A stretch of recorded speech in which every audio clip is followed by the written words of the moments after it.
오늘 하나님께서 우리에게 주시는 말씀은 에스라 6장 9절에서 15절까지의 말씀입니다. 또 그들이 필요로 하는 것 곧 하늘의 하나님께 드릴 번제의 숫송아지와 순양과 어린 양과 또 밀과 소금과 포도주와 기름을 예루살렘 제사장의 요구대로 어김없이 날마다 주어 그들이 하늘의 하나님께 향기로운 제물을 드려 왕과 왕자들의 생명을 위하여 기도하게 하라. 내가 또 명령을 내리노니 누구를 막론하고 이 명령을 변조하면 그의 집에서 들보를 빼내고 그를 그 위에 메어 달게 하고 그의 집은 이로 말미암아 거름더미가 되게 하라. 만일 왕들이나 백성이 이 명령을 변조하고 손을 들어 예루살렘 하나님의 성전을 헐진대 그곳에 이름을 두신 하나님이 그들을 멸하시기를 원하노라. 나 다리오가 조서를 내렸노니 신속히 행할지어다 하였더라. 다리오 왕의 조서가 내림에 유브라데 강 건너편 총독 다뜨네와 스달보스네와 그들의 동관들이 신속히 준행하니라. 유다 사람의 장로들이 선지자 학개와 이또의 손자 스가랴의 권면을 따랐으므로 성전 건축하는 일이 형통한지라. 이스라엘 하나님의 명령과 바사왕 고레스와 다리오와 아닥사스다의 조서를 따라 성전을 건축하며 일을 끝내되 다리오 왕 제6년 아달월 3일에 성전 일을 끝내니라. 아멘. 기도하겠습니다. 하나님 아버지, 16년 동안이나 멈춰있던 성전이 하나님의 은혜로 마침내 완공되는 말씀 앞에 이 시간 모였습니다. 그런데 저는 성전이 완공되기도 전에 벌써 제 보물 창고를 열어 자랑하려는 히스기야였음을 고백합니다. 오늘 말씀을 통해서 제 힘을 내려놓고 성전을 완성하시는 분이 주님이심을 다시 고백하게 하여 주시옵소서.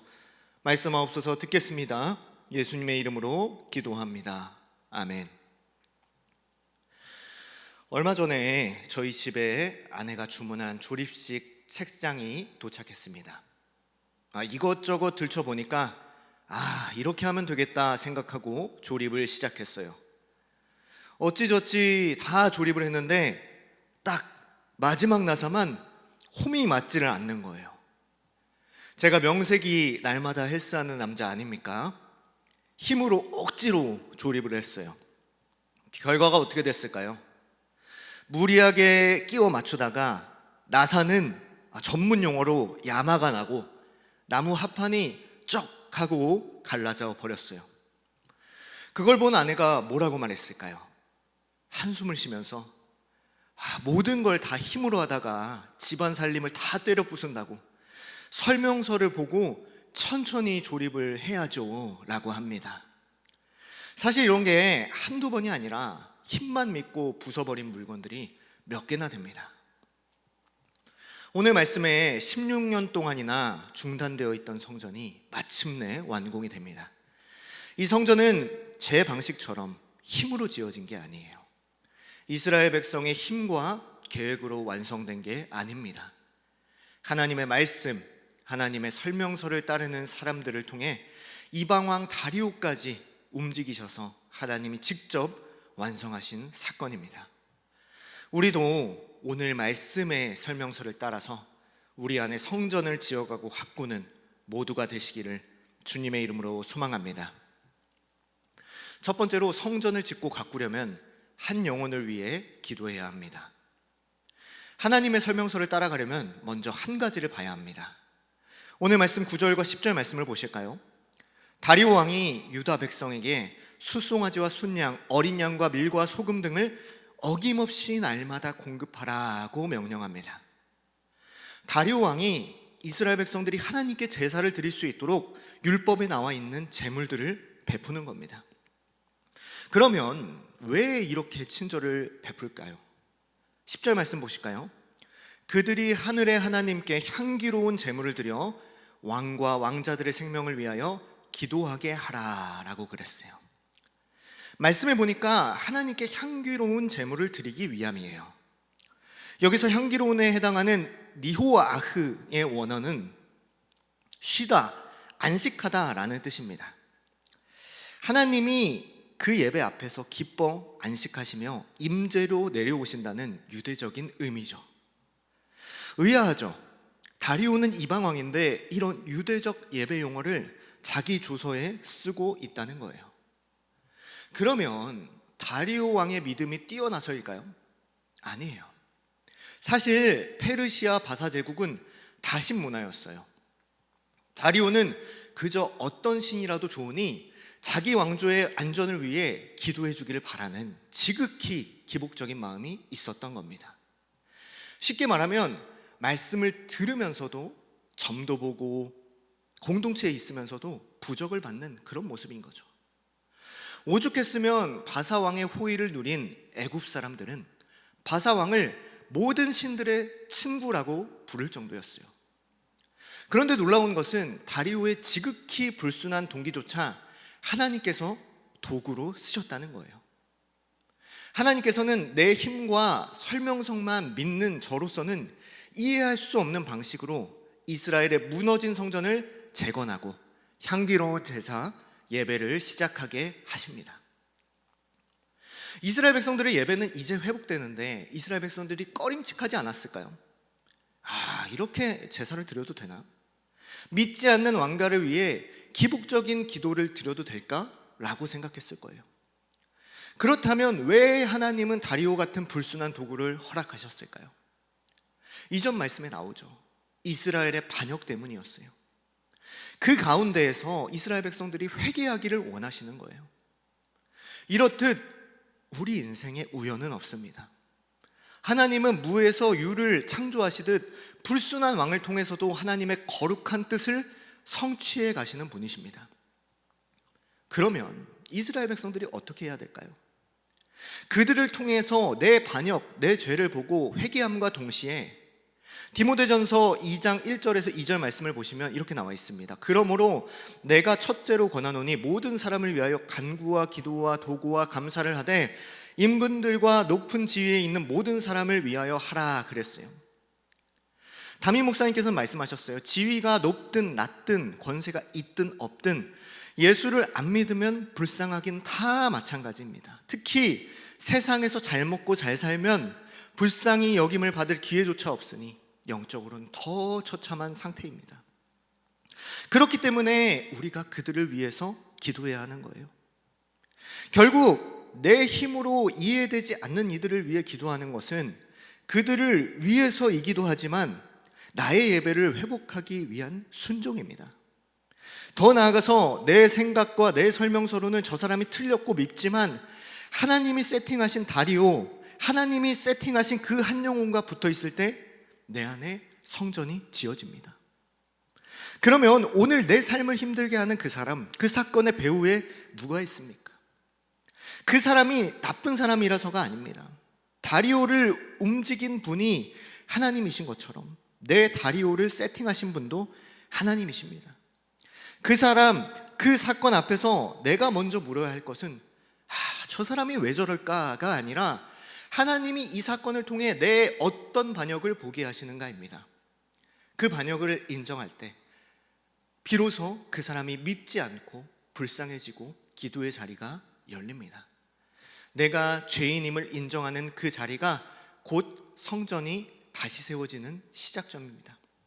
이처럼 내 뜻대로 되지 않는 남편, 말이 통하지 않는 아내, 사고치고 반항하는 자녀, 다투고 싶은 직장 상사라는 사건 앞에서 다리오나 느부갓네살을 원망하지 않기를 바랍니다. 하나님이 나를 꺾으시려고 주신 완벽한 세팅입니다. 그 세팅 안에서 내 죄를 고백하는 그 자리가 곧 성전 회복의 시작입니다. 그 사실을 인정할 때 비로소 그 불쌍한 영혼을 위한 기도가 터져 나옵니다. 내 힘, 내 옳고 그름과 내 설명서를 내려놓고 그들 옆에 붙어 그들을 위하여 기도하며 기도의 자리, 양육의 자리, 목장 공동체를 지켜 성전을 짓고 예배를 회복하는 저 여러분들 다 될 수 있기를 주님의 이름으로 소망합니다. 적용 질문 드리겠습니다. 내 설명서대로라면 도저히 이해되지 않는 내 곁에 다리오는 누구입니까? 그 사람 앞에서 왜 저럴까를 묻고 있습니까? 내 반역이 뭔가를 묻고 있습니까? 오늘 그 사람의 구원을 위해 어떤 기도를 드리시겠습니까? 두 번째로, 성전을 짓고 가꾸려면 말씀의 설명서대로 살아야 합니다. 성전을 지으려면 설명서대로 지어야죠. 우리 각 사람의 성전을 세우기 위해 설명서대로 살아내야 합니다. 계속해서 11절 말씀을 볼까요? 내가 또 명령을 내리노니 누구를 막론하고 이 명령을 변조하면 그의 집에서 들보를 빼내고 그를 그 위에 메어 달게 하고 그의 집은 이로 말미암아 거름더미가 되게 하라. 다리오 왕은 이 조서를 변조하거나 성전을 헐려는 자에게 무서운 경고를 내려요. 여기서 변조하다에 해당하는 원어는 셰나인데요, 단순히 글자를 바꾸는 게 아니에요. 본질을 다르게 만들고 자기 입맛대로 비트는 것을 의미합니다. 사람의 말을 변조해도 이런 무시무시한 경고가 있는데, 하물며 하나님의 말씀을 변조하면 어떻게 될까요? 인류 최초의 범죄도 이 셰나에서 시작되었어요. 하나님께서는 선악과를 먹으면 반드시 죽으리라 하셨는데, 하와는 자기 생각을 보태서 죽을까 하노라 라고 슬쩍 비틀어 변조했어요. 살짝만 바꿨는데 완전히 다른 의미가 되죠. 말씀은 분명한 경고인데 그 말씀을 살짝 무디게 만들었어요. 하와가 죽을까 하노라 라고 말씀을 변조한 순간 하나님의 말씀이 옵션이 됐습니다. 반드시가 어쩌면이 됐고, 해도 되고 안 해도 되는 게 됐어요. 완전히 설명서를 바꿔버렸어요. 그럴 때 죄가 들어오게 됩니다. 오늘날도 세상이 참 변조를 많이 하죠.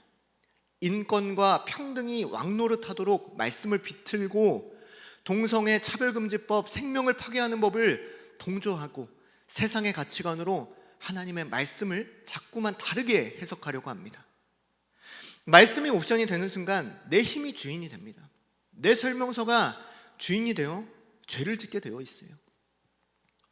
제가 그랬습니다. 저는 계획적인 성향이라는 핑계로 AI와 하루하루를 살아가고 있어요. 오늘은 무슨 운동을 할지, 무엇을 먹을지, 몇 시, 몇 분, 몇 초에 탄수화물, 단백질을 섭취할지를 AI에 묻고 계산해요. 운동해야 할 키로수, 세트수, 휴식시간, 단백질 몇 그램, 탄수화물 몇 그램, 칼로리까지 정확히 쫙 나오니까 마음이 너무 편하네요. 그 정교한 수치에 마음이 편안해지니 궁금한 게 있으면 그 이후로 다 AI에 묻는 거예요. 그것이 제 인생의 설명서가 되어가다 보니 정작 중요한 설명서인 말씀 묵상과 큐티의 시간이 줄어드는 거예요. 오죽했으면 제 아내가 AI랑 연애하는 것 같다라고 이야기하더라고요. 제가 계획한 대로 인생이 조립되지 않으면 견디지 못하는 마음이 말씀을 변조하는 교만이 되었어요. 설명서 없이 책장을 조립하다가 박살낸 것처럼 말씀의 자리를 비워두고 제 힘과 논리로 채우고 있었습니다. 이렇게 말씀이 없이 살면 어떻게 됩니까? 결국 내 경험과 세상 가치관이 그 자리를 채웁니다. 말씀을 적극적으로 비틀지 않아도 말씀의 자리를 비워두는 순간 세상이 채우고 변조가 시작됩니다. 그게 가장 은밀한 시에나예요. 지난 주일 말씀에 히스기야 왕도 마찬가지였죠. 하나님이 보신 것은 히스기야의 눈물이었지만 변조해서 그가 세상에 보여주고 싶었던 것은 자기 보물 창고였어요. 히스기야가 세상 사절단 앞에서 주눅들지 않으려고 자기 보물을 보여준 거예요. 인정받고 싶고 자기 삶을 완전하게 통제하고 있다는 것을 자랑하려는 우상이 있었어요. 보여준 만큼 빼앗기고 자랑한 만큼 잃습니다. 사랑하는 여러분, 내 안에 말씀의 자리를 다른 것으로 채우지 않기를 원합니다. 말씀의 설명서대로 살아가기 위해 매일 큐티하고 말씀 묵상하며 그 설명서대로 적용하며 살아가시는 저 여러분들 다 될 수 있기를 주님의 이름으로 소망합니다. 적용 질문 드리겠습니다. 내 경험이나 감정, 세상 가치관으로 말씀을 변조하려는 것은 무엇입니까? 말씀 자리를 비워두어 세상이 채우고 있는 내 삶의 영역은 어디입니까? 오늘 큐티의 자리, 말씀의 자리, 목장의 자리를 지키시겠습니까? 마지막 세 번째로, 성전을 짓고 가꾸려면 한 말씀 듣는 공동체와 함께해야 합니다. 드디어 14절과 15절입니다. 마침내 다리오 왕 제6년 아달월 3일에 성전 일을 끝내니라. 드디어 성전 일을 끝내니라 말씀하세요. 이 끝내니라의 주어는 이스라엘 백성이 아니에요. 이스라엘 백성들의 설명서도 힘도 아니고 AI도 세상의 가치관도 아니에요. 에스라 1장이 여호와께서 고레스의 마음을 감동하사로 시작해서 6장 22절이 여호와께서 아수르의 마음을 돌이켜로 끝납니다. 처음부터 끝까지 주어는 하나님이셨어요. 그런데 그렇게 완공되기까지 길고 긴 16년이란 시간이 지났어요. 그 시간 동안 유혹에 빠지고 핍박받고 고난당하고 엎드러지고 넘어지고 포기할 만하지 않았겠습니까? 이 16년을 어떻게 견뎠을까요? 학개와 스가랴의 예언, 즉 말씀으로 견뎠어요. 14절 말씀에 선지자 학개와 이도의 손자 스가랴의 권면을 따랐으므로 성전을 건축하는 일이 형통한지라 그랬어요. 우리를 다시 일으키는 유일한 힘은 말씀이에요. 날마다 큐티하며 말씀을 들어야 주저앉았던 그 자리에서 다시 일어설 수 있습니다. 담임 목사님께서 주일 말씀에 하가 동사 말씀하셨죠. 비둘기같이 약한 자가 구구거리고 옹졸일 수밖에 없는 상태에서 말씀을 밤낮 온종일 반복적으로 웅얼거리는 것이 묵상이라고요. 이스라엘이 16년을 버틴 힘이 바로 이거예요. 화려한 무기가 아니라 비둘기처럼 말씀 앞에서 구구거리며 웅얼거림이 버티게 합니다. 그런데요, 항상 비둘기는 혼자 있지 않더라고요. 여럿이 구구거리며 서로가 서로를 감쌉니다. 그 공동체가 성전을 완공시키는 데까지 버티게 해요. 이 성전이 그렇게 완공됐을 때 이스라엘 백성들은 어땠을까요? 16년간의 핍박과 방해와 조롱의 날들이 주마등처럼 스쳤겠죠. 이전에도 솔로몬 성전이 완공될 때 성전에 구름이 가득한지라 말씀합니다. 출애굽기에서도 하나님이 임재하실 때 빽빽한 구름으로 임하십니다. 이렇듯 하나님의 임재는 구름으로 자주 나타납니다. 우리는 빽빽한 구름 앞에서 걱정하고 도망치고 싶어 하죠. 성전을 짓기까지 16년간의 이 빽빽한 먹구름은 재앙이 아니라 하나님이 내 인생에 임재하시는 영광의 사건인 줄 믿습니다. 교회가 그냥 지어지는 것이 아닌 것 같아요. 오늘 말씀을 묵상하면서 우리들 교회, 우리 공동체가 생각이 났어요. 14절에 성전을 건축하며 일을 끝낸 것이 다리오와 아닥사스다의 조서를 따랐다고 하지만 그 전에 먼저 이스라엘 하나님의 명령이 먼저 나옵니다. 우리들 교회도 다른 어떤 것보다 하나님의 명령, 설명서, 원칙을 지켜왔기에 하나님께서 함께 하셔서 형통한 줄로 믿습니다. 혼자서는 결코 성전을 지을 수 없습니다. 나 혼자서는 아무리 힘이 세도 공동체가 없으면 이 일을 이룰 수가 없습니다. 에베소서 2장 22절 말씀입니다. 너희도 성령 안에서 하나님이 거하실 처소가 되기 위하여 그리스도 예수 안에서 함께 지어져 가느니라. 아멘. 구름 안의 공동체가, 비둘기 떼 같은 공동체가 서로 약재료를 나누며 지어져 갑니다. 저는요, 완공된 성전처럼 꽤 괜찮은 목회자인 줄 알았어요. 제 개혁과 설명서로 제 인생을 조립할 수 있다고 생각했어요. 그렇게 제 힘과 제 설명서대로 살다가 부서진 합판처럼 제 자신도, 사역도, 가정도 무너져 갔습니다. 제 힘으로 세운 가짜 성전을 이혼 서류라는 사건으로 부수셨습니다. 그 갈라진 합판 같은 이혼 서류를 받는 캄캄한 사건 가운데에서야 비로소 공동체가 보였고 성전 문짝도 달지 못할 죄인임이 보였습니다.